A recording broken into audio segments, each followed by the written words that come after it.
নমস্কার, আত্মজ্যোতি চ্যানেলে সকলকে স্বাগত। আজকে আমি নীল ষষ্ঠীর মাহাত্ম্য এবং নীল পূজার সম্পূর্ণ বিধি নিয়ে আপনাদের কাছে চলে এসেছি। তাই সম্পূর্ণ ভিডিওটি দেখুন, আমার চ্যানেলটির পাশে থাকুন, লাইক করুন, সাবস্ক্রাইব করুন এবং ভালো লাগলে অবশ্যই পরিচিত জনের মধ্যে চ্যানেলটি ছড়িয়ে দিন আর press the bell icon for notification. এবছর নীল ষষ্ঠী পড়েছে 13 এপ্রিল। নীল ষষ্ঠীর মাহাত্ম্য। প্রচলিত কাহিনী অনুসারে পিতা দক্ষের আয়োজিত যজ্ঞে স্বামী মহাদেবের অপমান সহ্য করতে না পেরে আগুনে আত্মাহুতি দিয়েছিলেন শিবপত্নী সতী। এরপর নীলধ্বজ রাজার গড়ে তিনি আবার জন্ম নেন এবং সেই জন্মে তার নাম হয় নীলাবতী।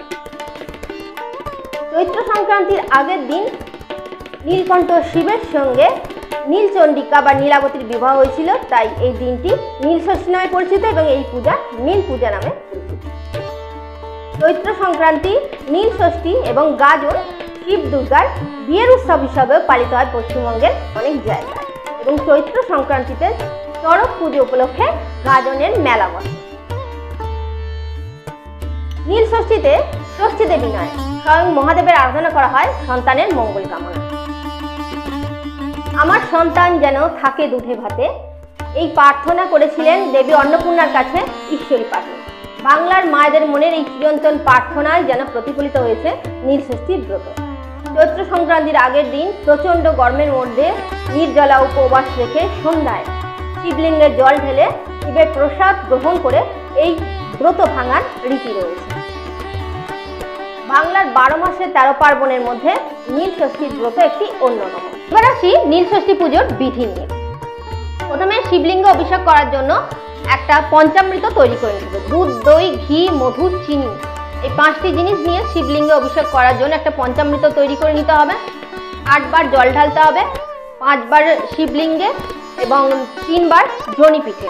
আস্তে আস্তে জল ঢালতে হবে। প্রত্যেকবার জল ঢালার সময় এই মন্ত্রটি বলতে হবে, ওং ত্রয়ম্বকম ইয়জামহে সুগন্ধিম পুষ্টিবর্ধনম উর্বারু কমিব বন্ধনাৎ মৃত্যুর্মক্ষৈ মমৃত। ওং নমঃ শিবায়, শিবায় নমঃ, এটি মহামৃত্যুঞ্জয় মন্ত্র। এছাড়া সহজ মন্ত্র ওং নমঃ শিবায়, এই মন্ত্র 8 বার জল ঢালার সময় আপনি বলবেন। এছাড়া নীল ষষ্ঠী পুজোয় যে ফুলটি অবশ্যই লাগবে সেটা হচ্ছে নীল অপরাজিতা ফুল। 5টি বেলপাতা শিবলিঙ্গে অর্পণ করুন, তারপর নীল অপরাজিতা ফুল অর্পণ করুন এবং 3টি বেলপাতা জনিপিঠে অর্পণ করুন, তারপর নীল অপরাজিতা ফুল অর্পণ করুন। এইভাবে নীল ষষ্ঠীর পুজো আপনারা করুন, দেখবেন আপনাদের মনস্কামনা সহজেই পূর্ণ হবে। পুজো করার পর ওই বেলপাতা এবং নীল অপরাজিতা ফুল সন্তানের মাথায় ঠেকিয়ে তা 1 বছর ঠাকুর ঘরে পরবর্তী নীল ষষ্ঠী না হওয়া পর্যন্ত রেখে দিতে হবে। দেখবেন আপনি যে মনস্কামনা নিয়ে পুজো করেছিলেন সেই মনস্কামনা আপনার পূর্ণ হবে। আর ভোলাদেব তিনি তো অল্পতেই সন্তুষ্ট, তিনি সহজ, আর সন্তানের জন্য কোনো মায়ের প্রার্থনা তিনি কোনোদিনই ফেলতে পারেন না। এইভাবে আপনারা পুজো করে দেখুন, আপনাদের সন্তান নিয়ে যে আপনাদের মনস্কামনা আছে তা সহজেই পূর্ণ হবে।